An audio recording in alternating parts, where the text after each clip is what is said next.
Bueno, miren, por si todavía quedan dudas de cómo es una pastilla gastada, una nueva, esta es una pastilla nueva. Estos surcos son para que el polvillo que se genera cuando se frena, el desgaste de la pastilla, caigan por los mismos y siempre esté limpia la superficie y no haga ruidos. Esta pastilla ya está gastada, se ha consumido toda, ¿ves?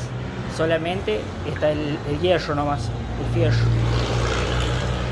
Todo este es la superficie que se usa para frenar, o sea, la pasta, acá está desgastada, lleva estas chapitas que son antivibradores y esta chapa que tiene acá ayuda a que la pastilla cuando pecha contra el disco hace fuerza en el soporte y la ayuda a despegar para que la pastilla no se quede pegada.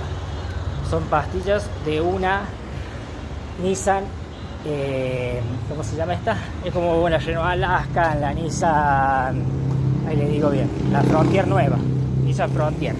Así que bueno, esa es la diferencia, como les muestro ahí, ¿ves? Esta chapita pecha en el soporte y hace que la pastilla vaya y vuelva y no se quede pegada. Genial.